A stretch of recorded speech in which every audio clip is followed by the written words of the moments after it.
erga tevaman-ku, ertaga qaynotamga qanaqa gapirishni ham bilaman-da. Qavla qilib o'tirmadi. Sizga unga yozdiruvdim.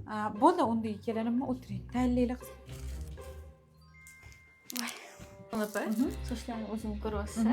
O'sha chiroyli qilib berasiz. U Telegramda gaplashdik-ku. Bo'ldi, uzunligini qoldiramiz. Bo'ldi, bemalol.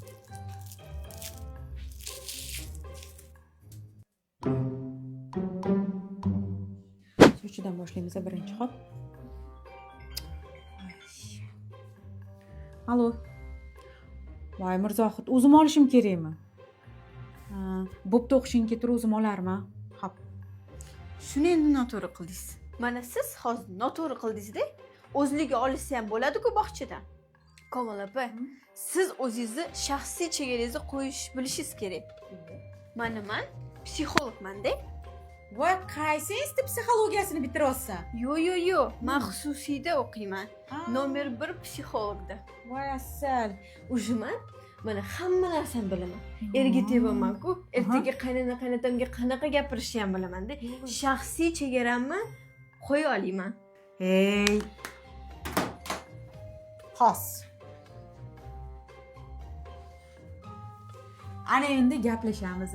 Nima deyotganding boya? Shaxsiy chegara deyotganding? Qaynona-qaynotaga bilaman deyotganding? O, qol, lekin bitta narsa so'rayman sendan.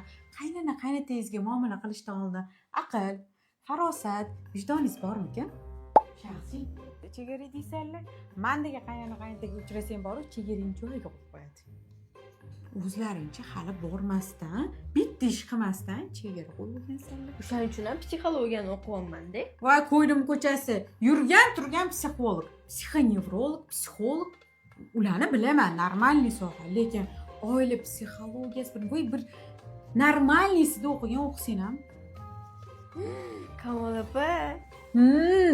Sangachi baxtli bo'lishing uchun aql, vijdon, boyaga farosat kerak. Psixolog emas.